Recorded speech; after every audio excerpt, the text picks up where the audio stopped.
Okay, welcome everybody to the Sheffield Sunday As Bill Sees It meeting. This is a main share meeting, and today it's with a lot of gratitude You're that I'm muted, bro. welcoming Donna, who's come all the way from sunny Florida to share for around 40 minutes. After which we're open up for sharing, or you can ask Donna a question.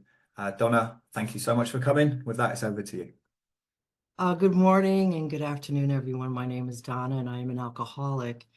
And Young, if you can give me a 2-minute warning, that would be great.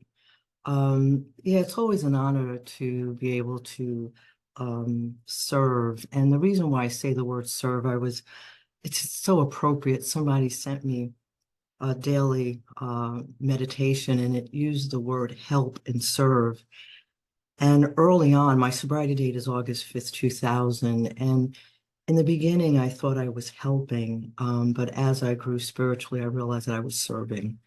Um, so it became very apparent to me when I came to Alcoholics Anonymous and I was guided through the big book of Alcoholics Anonymous early on.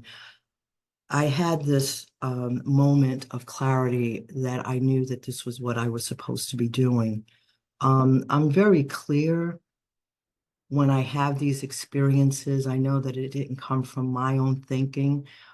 It was the sense that what Loretta and Sydney were doing with me in their big book workshop, that I was going to do this with other people.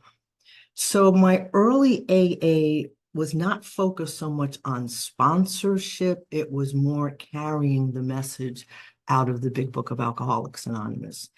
And I think it may have been, I like to use the word perhaps because, I try not to be like the great big such and much and the big Willy Bobo that I used to always think I was. But, I was in a treatment facility, so I didn't have the bandwidth or the privilege to call someone every day. So I didn't have a person that I could call. And so all I had was the people that were in this therapeutic community I was in, but I looked forward to that workshop every Saturday. It's like I couldn't wait to get there because I had been in this place for 18 months and I really didn't understand anything about this illness. It was a behavior modification. Um, and I know today that I don't have the power to change me because I don't know what to change into.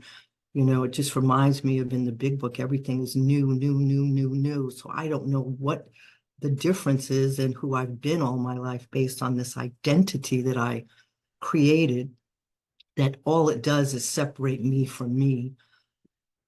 And so all I knew was what I knew, and that was that for the first time I was discovering what was wrong with me because I isolated. I always say I'm not so unlike most people of the human race. I worry about what people think about me. And when you drink and drug the way I was drinking and drugging, and people are asking you, well, why are you doing that to yourself? And you don't have a sufficient answer. It's very uncomfortable because all my life I concern myself with what you thought about me. And we read the first page and a half of More About Alcoholism, and it becomes very apparent that we're spending an enormous amount of time trying to be like normal people. And all the while, I can't see what I'm doing in me. I'm destroying my life, and I'm destroying the life of the people that are close to me. But I'm hell-bent on trying to be something that I'm not. And so as I'm going through this work with Loretta and Sydney, and I'm starting to build this fellowship around me, the fellowship that I craved, it was other seekers. And I realized that I'm not the only one that always felt that something was missing. And I felt like I had found it in AA. Of course, the fellowship was the first experience because it was the first time I felt accepted. I felt so accepted that I felt that it was okay to be vulnerable and cry. And I just cried my first couple of meetings. And so I started to share in meetings about what I had been learning about this illness, because in early 2000, there were not a lot of big book meetings, especially even in New York City. And so from early on, I think what happens is, you know, we come to AA and we hear the first principles of truth. And I think is that if you're not brought into consciousness, hearing the spiritual message might be too daunting. And so maybe for some, we have to just be okay with just hearing, go to meetings, just not drink, until perhaps that becomes not enough. And so those that are on a spiritual path, we're in position. Just be in position.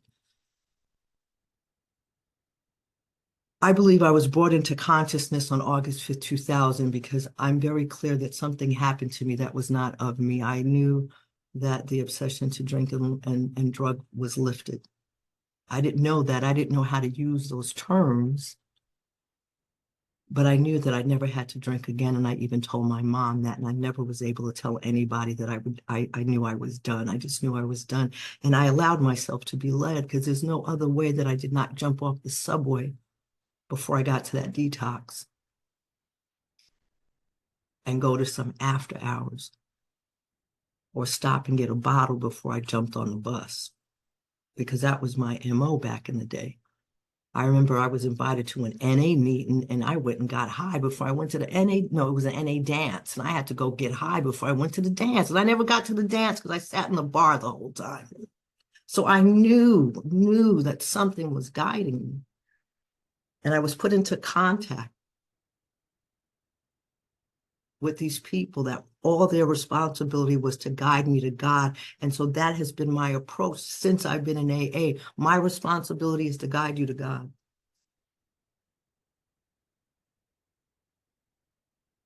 And so I would constantly work with groups of people.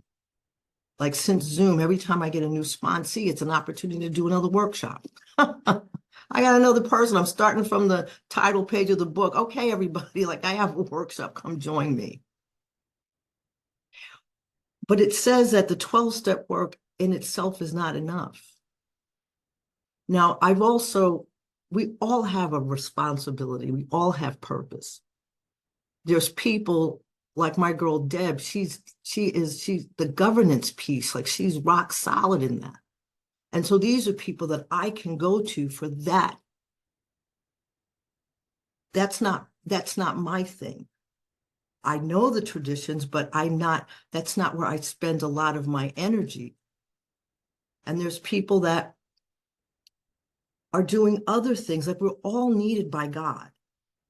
And so I used to judge people that didn't have a spiritual message. And I'm like, who the hell do you think you are, Donna? Everyone has purpose here. And so I realized that part of every time I do inventory, judgment comes up, because see, my mind still wants to look at your behavior and your personality. So all I do is judge me. Either I'm better than or less than. Tricky stuff this ego is, and how it wants to keep me separated from you. That's why sometimes when I'm in meetings, I close my eyes when I listen to the shares. Just close my eyes, because if I close my eyes, I'm listening, I'm connecting. So how do we go from 12-step work into being good citizens of humanity? I've been very blessed with awesome teachers, because I looked at everybody who sponsored me as a teacher, because they taught me how to teach pretty much. And I remember I did this 5th step with Rashid. It was my first 5th step. And I don't know why I didn't call this man my sponsor, because I felt like I sat at this man's feet.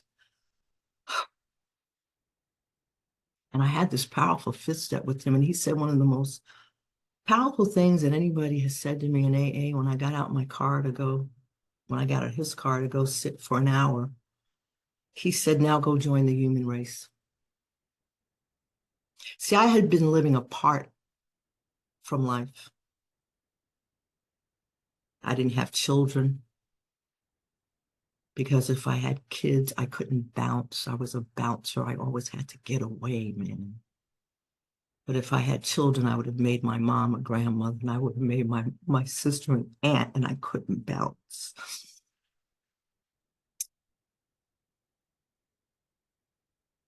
And so I'm willing to go to any length. I'm willing to do this work. I'm willing to see what's separating me from me and ultimately me from you. And then all of a sudden I start things, I'm saying things differently. I don't want what you have because I realize that what you have, I already have it too. I just have to tap into it.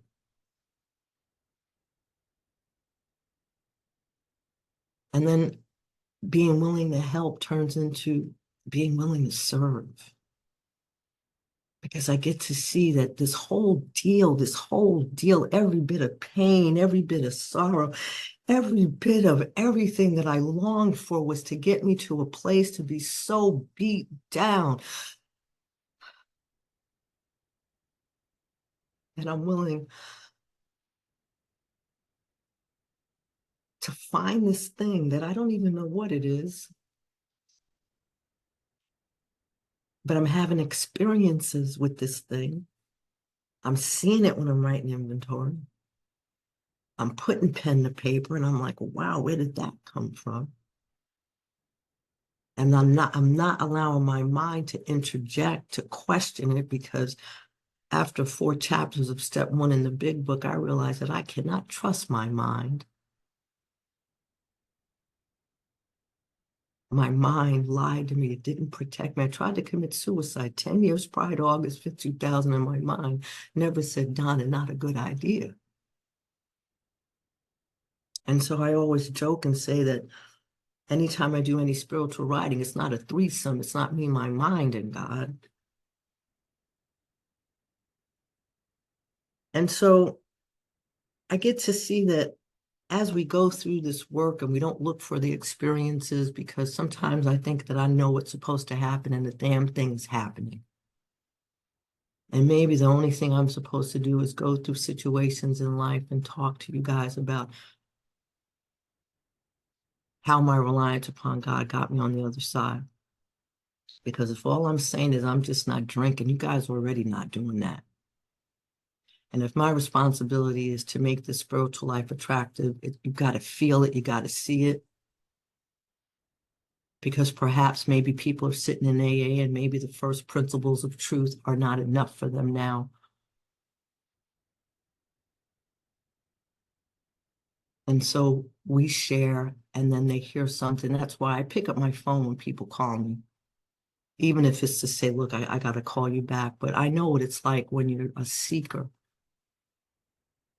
and you hear something that you've never heard before and it touches you deep down within and you don't know what that feels like. You don't know what it is. And so you place a phone call so that we can say, it's real. It's real. I don't know what the realness is for you, but whatever you're feeling, if you called me, it's real. So Bill talks about this being good citizens, and then all of a sudden I get to see, wait a minute. The first thing is 820. See, the bigger my God, the bigger my we. And I start to see that even in our fellowship of Alcoholics Anonymous, it's 820, and I'm not the only one doing this right here, right now.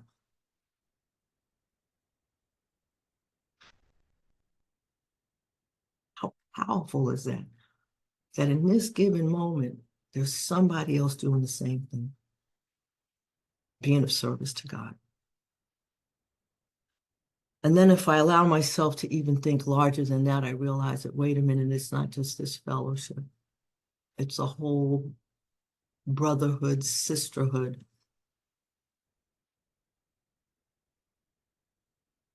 of people who have gone through some pain, who have gone through some misery, See, my pain and misery, the cross that I'm bearing in this lifetime is my alcoholism. I can't help the person who's was in a horrific car accident and survived. I can't help that segment of the population, but I can help the alcoholic population because I know what it's like. I know what the misery is like. And see, the thing is, I think it's so beautiful that we go through this work so that we can have compassion. We cannot be of service if we don't have compassion. I cannot be of service if I don't understand what it's like to be empty inside. I have to go through this work so that when I see you living without, I understand what probably is going on within.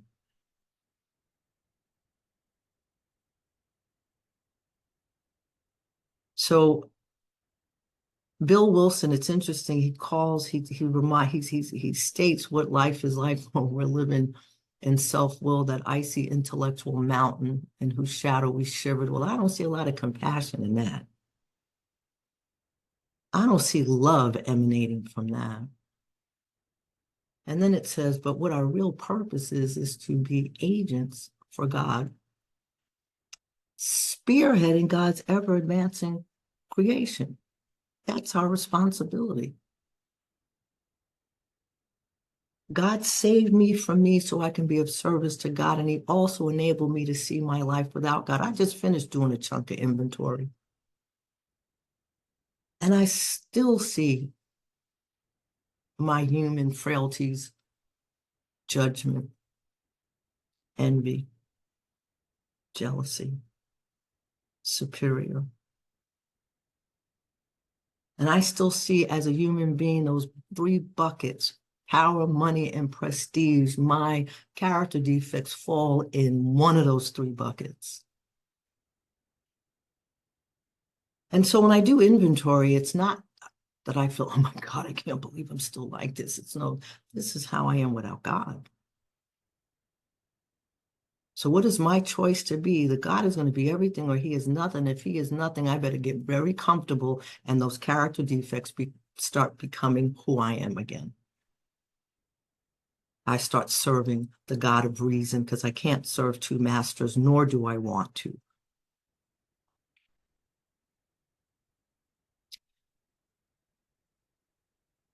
I look at step 9 as being a demonstration of how God uses us in that process. Again, I'm no different from most human beings. Most people are not going to apologize for anything they did. And the reason why I know that, because before I did this work, if I did something to hurt you, I would say, oh, lighten up. Oh, you're just so sensitive. Can't you take a joke? It's amazing. I could not admit it. I probably saw it, but I didn't have enough humility. And humility is like bowing your head and saying, you're right. I did something to hurt you. My ego does not want to bow down. But when we do these 9th step amends, I always say 9th step amends is we see the miracle of step 7, because now we step through that door where God have all of me, have my perception, have my motive for doing things, my perception of what's good and bad. And it's interesting, I do inventory and I see that I still sometimes have fear of failure. And what was apparent this time around, there's still this attachment to money. If I have it, I get the sense of security. If I don't have it, I need it. I'm going to be 68 in a couple of months. Is it going to last until I die? It's freaking crazy to me. And I do this inventory and I realize, wait a minute. I'm still basing pass, fail, success, unsuccess on this thing outside of me. One of those 3 buckets that I've lived all my life as a human being. And I had to pause in that and say, wow, it really is God everything so, so, so real. And I sat with it and I'm like, okay, if that is not what I'm relying, who I am on, can I be okay and just trust and rely on God? And then the amazing thing I realized, if I focus on the principalities of God, being accountable, being a good steward, being responsible, if I focus on those things, it takes care of all the things I think I need to be okay. And it was such a powerful experience. I know that has nothing to do with being a good citizenship, but I just wanted to share like these awarenesses that I go through every time I'm willing to draw closer to God. And so we do these 9-step amends, and we sit across from a person and we're looking them in the eye. Well, that in itself is amazing to people, especially the last time they probably saw us, because I wasn't looking anybody in the eye back in the day. I'm looking you in the eye. And I'm admitting what I've done. And if I'm with God in these amends, they see it. Because I'm not being all afraid about what you're going to think about me. No, I stand with God, and this is what I do. I tell you how I hurt you, and I ask you, is there anything else? And people get to see this new way. And maybe, just maybe, because they see us being able to do this, they can see that it's possible to be free of things that they've been holding on to. This is just an amazing life we get to live here. Good citizens. So I did an exercise, and it's interesting, 9-step amends. Because if I'm not really experiencing those things, I'm not going to be a good citizen of the world. If I don't feel free from the bondage of my mind, I'm going to still worry about what you think. My existence is going to be based on your treatment of me. But see, we can get to a point that we can look at people's behavior and we don't attach ourselves to it, because I get to see that that's your behavior. Because once I tap into God, I know that my truth is so much more bigger than your behavior. See, when I wasn't tapped into the real me, everything you did to me, everything you didn't do for me was crushing, because my identity was based on the world's treatment of me. See, we don't know how God works in and through us. I know every day I wake up and say, God, I'm willing to die to self so that you can live life in and through me. I'm willing. That's where my journey has gotten me, that I can say that. Was I saying that early on? No. Because I just thought I was being helpful. I thought I was helping people. But then I caught on that this is about serving. And I know if I need to pull off being of service, if I need to pull off being compassionate, if I need to pull off being loved, that's not coming from my mind.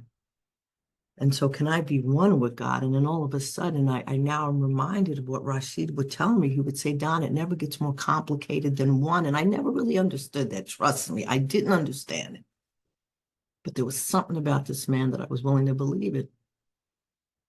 And then he would say, it's not about catching up, Don. It's about catching on. And I finally caught on. And I realized that first step, never get more complicated than one, is anytime there's something that's troubling me, worrying me, pause in that. Turn from that. Pray and relax in God. See, because I can't be of service. I can't be in position if I'm focusing on the problem. That's why God says, I'll handle the problems. I got purpose for you. There's something for you to do. But if I got my head buried in self-pity and woe is me, I can't see you. Nor do you really care. Because the only way I'm going to see you is how you can serve me, because that's how I lived my life. Everything was transactional. I needed you to like me, to love me, to give for me, to provide for me, to do all. I needed you. So when I'm in my problem, I look at you as something transactional. But if God is handling the problems, then wait a minute, how do I be with you? God, show me how to be, because I don't know. I don't know how to love. But it's amazing because I grew up in a very selfish and self-centered family. And no fault of my family. They weren't relying on God to live. And very few people in my life was living a spiritual life, the kind of life that we get to live here. They weren't doing inventory. My dad gambled. My dad drank. They bought a house in Queens, the third Black family on the house. And I'm sure that had its own set of challenges, and he's gambling, might lose the house. But our illnesses make us selfish. We don't even think about how the things that we're doing affect the people around us. And my mom's angry because she can't rely on him, and she's controlling. And I didn't sense a lot of love. But what is it that we look for that we don't really remember even getting? And for me, perhaps we're trying to get to how we were born. Maybe we're born of God's love and we're trying to get back to God's love. That's just for me. Maybe some of you or all of you feel the same way.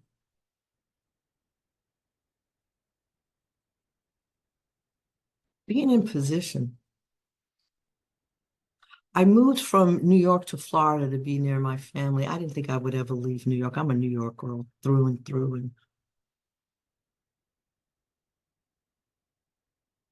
I get to be available. See, I was never available. I told you I used to bounce from my family.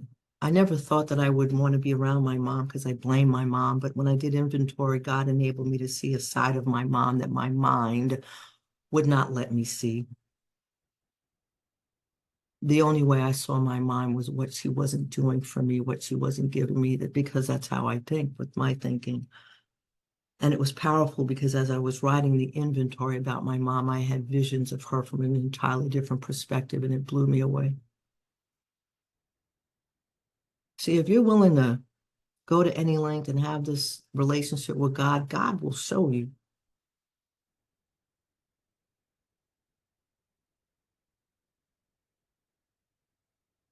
I got to see, if I'm going to be a good citizen of the world, I got to see that I am no more or no less than you. Because my mind has degrees. We're all spiritually ill, but my mind has degrees of symptoms of illness that is so appalling that I cannot imagine. Like, really, Donna? And I get to see that my behavior parallels yours. I was so busy focusing on you that I couldn't see me. Get off the people, Donna. Get off the people. See, I can't serve and judge. I had a powerful experience because now that I'm saying the bigger my God, the bigger my we, why am I still looking at some people differently? They're of God. That was very humbling. So I've got all these character defects, right? And so what I like to do in step 6, I look at the anonym, because trust me, some of the behavior, I don't even know what the opposite is because I've never lived the opposite. I'm like, oh my God, what is the opposite of this behavior? And it was powerful to me this last time around inventory because everything was be one with all. Instead of judging, be one with all. Instead of being superior, be one with all. Instead of being envy, be one with all. And it was amazing. One with all it was like on my, and I realized the only way I can be one with all, I've got to be one with God.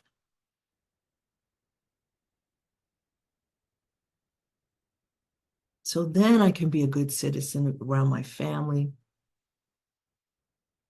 with my clients. I can meet people where they're at. step 4 is real powerful because I get to look at these beliefs. Man, I have assigned everybody a role in life. This is how you're supposed to be. Based on what, Donna?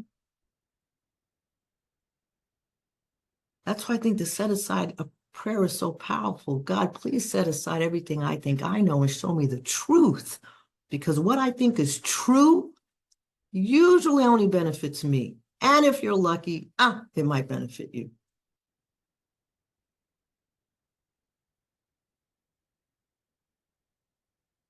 But I got to be willing to die to self.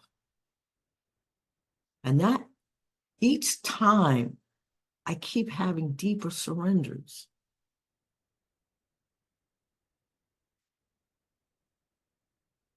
I remember the first time I said that I have all that I have, and I don't ever remember ever saying that. And I always say that I start saying things when I start saying things. And I want to do so much with my life. And there was a consideration, well, what if all you do is you're in Florida and you're just in Florida? And I had to sit with that. And I was like, wow, can I be okay in giving up my desires in life? I had to sit. What if God is going to use me and he can use me right here? Can I be okay with that?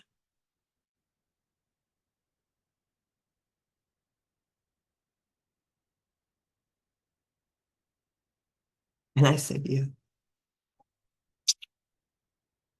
But it's amazing because each time I'm faced with another first step experience, it never gets more complicated than one. What the hell are you holding on to that God is in everything, Donna? It's like I conveniently forget the last time I was carried. Reminds me of Fred.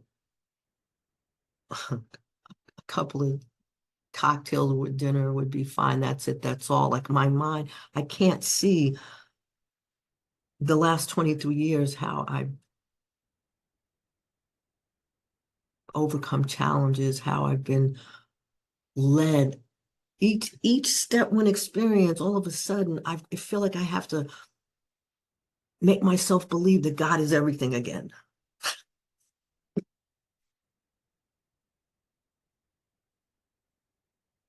I have to, it's like I start all over again. God, are you going to really be there for me if I am willing to trust you wholeheartedly and not focus on anything outside of me? Are you going to be real again? I don't know if I ever get to a place that I just know. Throughout the day, I know because I have to lean in throughout the day. Just every time this thought comes, I just lean in.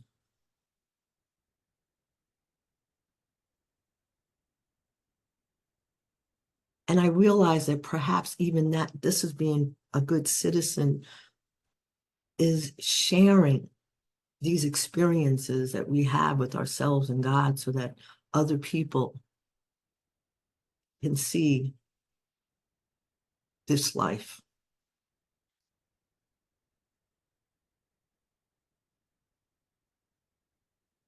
What I was like, what happened, and what I'm like now. That's throughout my life.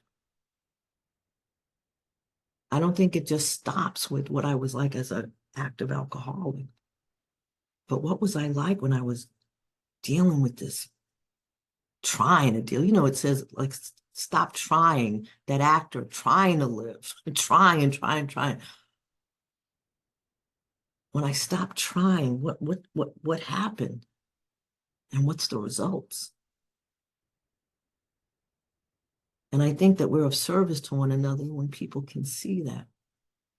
I don't think we serve people any purpose by trying to act like we're saints. You'll never get that kind of message from me. As we trudge,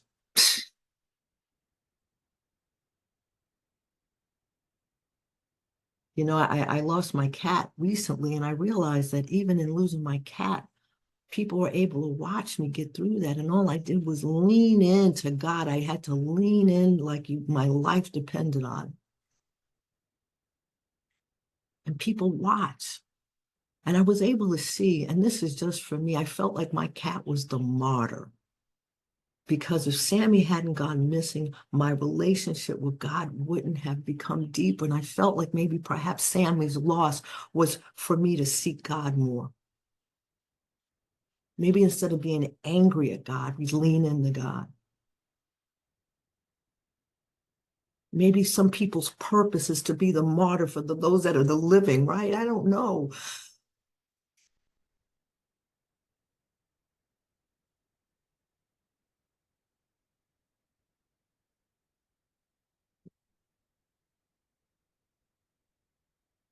Just not know. Can I be okay and not know and just live?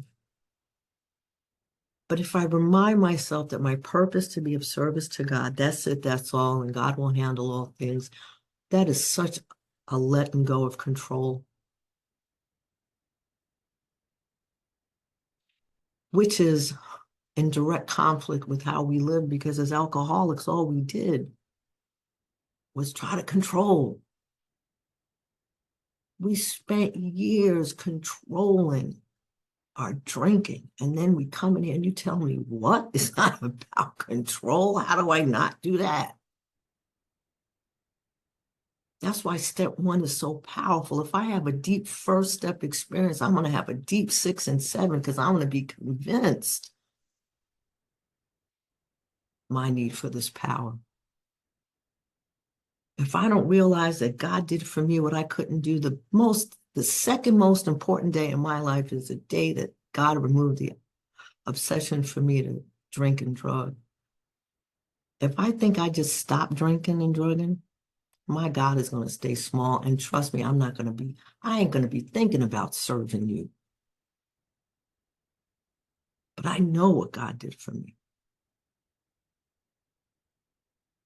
I saw what Loretta and Sydney did. They sat in that church years and worked with others. I get to see the transformations of people. See, I have my first experience with God, but I get to see when I'm doing a fifth step, I get to see, even on Zoom, I get to see people have an aha moment with God. And I just sit there and give them space. And I get to watch that. And I get to hear them speak an entirely different language, a spiritual language.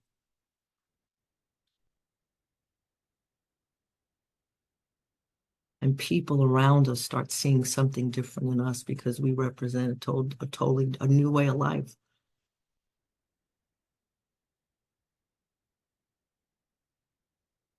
So I'm like, do I want to be on the firing line of life?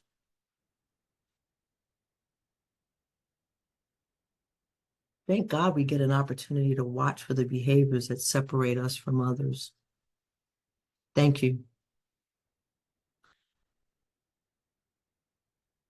You know, a wise woman in AA said that when we watch these behaviors, because sometimes I'm selfish and self-centered, and then I'm watching myself in the behaviors, she said that we watch with God.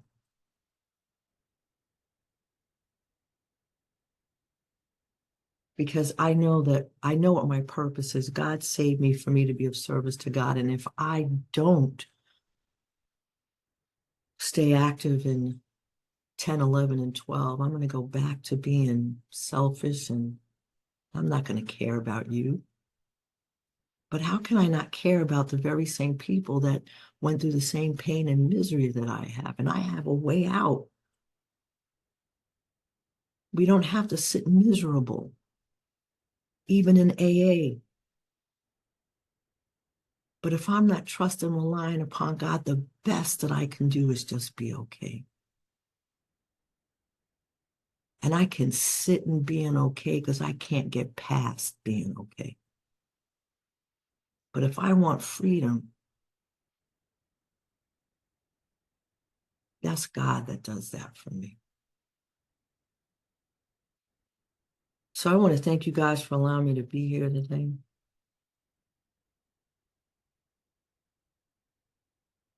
It's an honor and a privilege.